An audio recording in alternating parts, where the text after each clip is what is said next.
कुछ लोग एफडी के अंदर पैसा इन्वेस्ट करना पसंद करते हैं, तो कुछ लोग स्टॉक्स के अंदर, तो कुछ लोग म्यूचुअल फंड में जाना चाहते हैं, तो बहुत सारे लोग रियल एस्टेट को भी चूज करते हैं।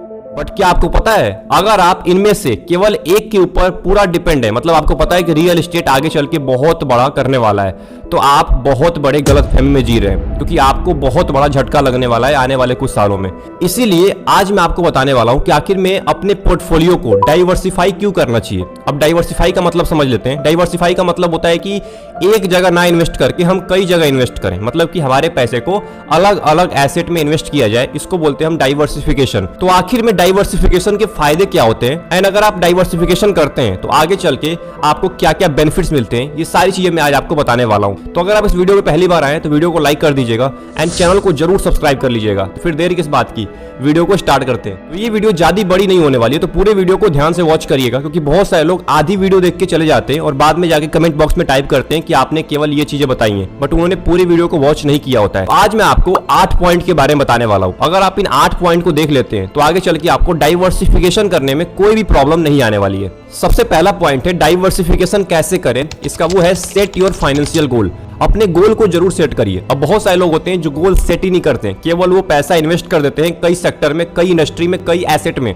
अब इसका नुकसान क्या होता है ना, कि उनका रिस्क जो होता है वो मैच नहीं करता है, और जब रिस्क मैच नहीं करता है तो वो लॉस में जाना स्टार्ट हो जाते हैं। तो सबसे पहले आपको गोल सेट करना पड़ेगा अपने रिस्क के हिसाब से कि आप कितना रिस्क ले सकते हैं। अगर आपको स्टॉक्स वाला रिस्क लेना पसंद है तो आप स्टॉक्स वाला रिस्क लीजिए, बट सबसे पहले आपको पता होना चाहिए कि मैं स्टॉक्स वाला रिस्क ले सकता हूं, क्योंकि अगर मार्केट क्रैश होता है आगे चल के तो स्टॉक्स में सबसे बड़ा नुकसान होता है। तो इस बात का ध्यान रखिएगा कि आपके पास एक गोल होना चाहिए कि मेरे को रिटायरमेंट के लिए पैसा इन्वेस्ट करना है, कि मेरे को अपने चाइल्ड्स के एजुकेशन के लिए करना है, या और भी सारी चीजें होती है इसके लोग पैसा इन्वेस्ट करते हैं। तो आपको गोल सेट करिए, गोल बनाइए, उसके बाद आगे बढ़ते हैं दूसरे पॉइंट की तरफ। दूसरा पॉइंट है अंडरस्टैंड एसेट क्लासेस, मतलब कि आपको यह देखना पड़ेगा कि आखिर में कौन से एसेट में मैं पैसा इन्वेस्ट कर रहा हूं। अब आपने अपना गोल तो सेट कर लिया कि मेरे को अपने रिस्क के हिसाब से इस गोल के लिए पैसा इन्वेस्ट करना है, बट आखिर में कहां करना है, किस एसेट में करना है, स्टॉक्स में करना है, बॉन्ड्स में करना है, म्यूचुअल फंड में करना है, गोल्ड में करना है, रियल एस्टेट में करना है, एफडी के अंदर करना है, किस में करना है, ये आपको तय करना पड़ेगा।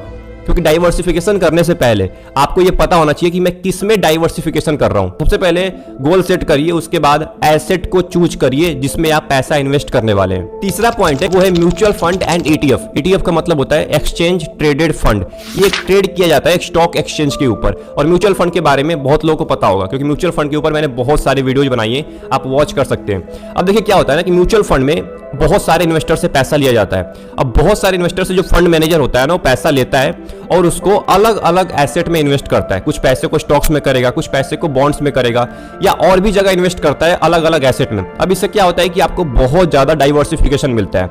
अगर आप एक सिंगल स्टॉक को पिक कर रहे हैं खुद बैठ के घर पे, तो आपको बहुत सारे स्टॉक्स पिक करने पड़ेंगे, तभी जाके डाइवर्सिफिकेशन होगा। बट अगर आप म्यूचुअल फंड में पैसा इन्वेस्ट कर रहे हैं तो म्यूचुअल फंड में एक फंड मैनेजर होता है जो आपके पैसे को खुद बैठ के अलग अलग स्टॉक्स में इन्वेस्ट करेगा। 30 से 40, 50, 60 स्टॉक्स में आपके पैसे को इन्वेस्ट किया जाता है। ऐसे ईटीएफ का मामला होता है। चौथा पॉइंट है स्टॉक वाले रिस्क को जितना कम हो सके उतना करिए। अब मैं ऐसा क्यों बोल रहा हूं कि अगर आप एक सिंगल स्टॉक पिक कर रहे हैं तो ज्यादा खतरा होता है पैसे को लॉस में जाने का, ज्यादा चांसेस होते हैं। अब मैं ऐसा क्यों बोल रहा हूं, क्योंकि देखिए क्या होता है ना कि जब मार्केट क्रैश होता है तो सबसे ज्यादा फर्क पड़ता है स्टॉक्स के ऊपर, जो कि मेन स्टॉक्स होते हैं जो ग्रो करने वाले हैं।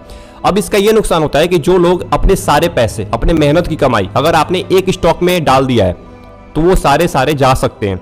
तो इस बात का ध्यान रखिएगा कि आप कम से कम 4 से 5 या 10 स्टॉक्स को चूज करिए जिसमें आप थोड़ा थोड़ा पैसा इन्वेस्ट करिए। अब इसका फायदा ये होगा कि अगर एक स्टॉक डाउन भी होगा तो एक स्टॉक से आपको पैसा आता रहेगा। कुछ स्टॉक्स ऐसे भी होते हैं जो आपको डिविडेंड देते हैं, मतलब डिविडेंड इनकम होता है, एक इनकम की तरह आपको मिलता रहता है। वहां से जो कंपनी की अर्निंग होती है ना, उसमें से आपको शेयर देने की बजाय कंपनी आपको पैसा पे करती है, इसी को बोलते हैं हम डिविडेंड। तो आप बहुत सारे ऐसे स्टॉक्स होते हैं जो आपको डिविडेंड पे करते हैं। तो आप अलग अलग स्टॉक्स चूज करिए, एक स्टॉक के ऊपर पूरा पैसा ना इन्वेस्ट कर दीजिए। पॉइंट नंबर 5 जो कि सबसे ज्यादा इंपॉर्टेंट है आज की वीडियो में, वो है अल्टरनेटिव इन्वेस्टमेंट ऑप्शन जरूर चूज करिए। मैं ऐसा क्यों बोल रहा हूं, क्योंकि आप अगर एक इन्वेस्टमेंट में, मान के चलिए आपने म्यूचुअल फंड में ही आपने सारे पैसे इन्वेस्ट कर दिए, अगर स्टॉक मार्केट डाउन होता है, स्टॉक मार्केट क्रैश होता है, तो म्यूचुअल फंड पे भी फर्क पड़ता है। और अगर आपका जो म्यूचुअल फंड है वो परफॉर्म नहीं करता है अगले 10 साल में, 15 साल में, 20 साल में, तो आपके पास एक दूसरा इन्वेस्टमेंट होगा जो आपको उस टाइम पे रिटर्न देता रहेगा। जैसे कि गोल्ड हो गया, जैसे कि आप बॉन्ड्स के अंदर जा सकते हैं, जैसे कि अगर आप कुछ पैसे को आप अगर कहीं और इन्वेस्ट करते हैं रियल एस्टेट में, REIT के थ्रू, मतलब रियल एस्टेट इन्वेस्टमेंट ट्रस्ट के थ्रू, तो आप वहां से भी रिटर्न ले सकते हैं। तो आप केवल एक इन्वेस्टमेंट ऑप्शन पे डिपेंड ना रहिए। अगर आप 10,000 रुपए इन्वेस्ट कर रहे हैं म्यूचुअल फंड में, तो 10,000 ना करके आप 6,000 करिए, 5,000 करिए, और जो बचा हुआ पैसा है उसको आप एक दूसरे इन्वेस्टमेंट ऑप्शन में करिए, जहां से आपको लॉन्ग टर्म में एक स्टेबिलिटी मिलेगी और आपको एक अच्छा रिटर्न भी मिलेगा और आपका रिस्क भी बहुत ज्यादा कम हो जाएगा। छठा पॉइंट है स्टे इन्फॉर्म्ड। आपको सारी चीजें देखनी पड़ती हैं जब आप इन चीजों में पैसा इन्वेस्ट करते हैं। स्टॉक मार्केट में, आप गोल्ड में करते हैं, बॉन्ड्स में करते हैं, रियल एस्टेट में करते हैं, तो आपको ये देखना पड़ता है कि आखिर में चल क्या रहा है मार्केट में। आपको सारी चीजें रिसर्च करनी पड़ती हैं। अब मेरे बात मानने पे या किसी और के बात मानने पे आप सीधा जाके पैसा इन्वेस्ट ना कर दीजिए।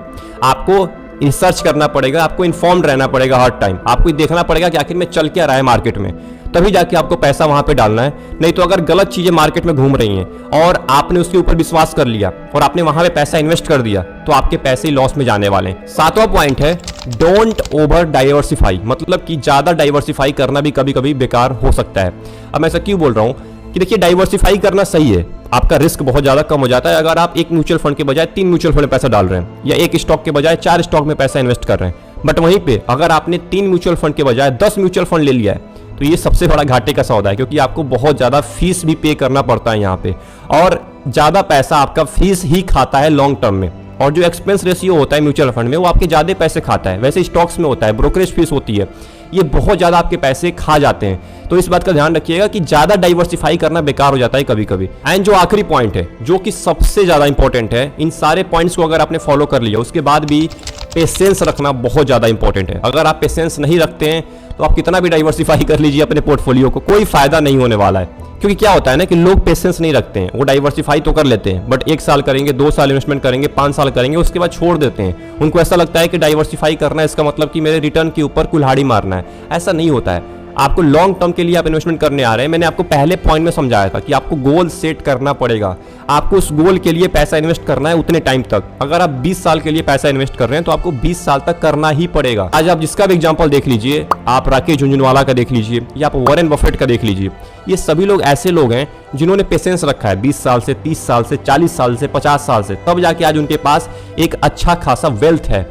तो अगर आप भी वेल्थ क्रिएट करना चाहते हैं तो लंबे टाइम तक वेट करना पड़ेगा।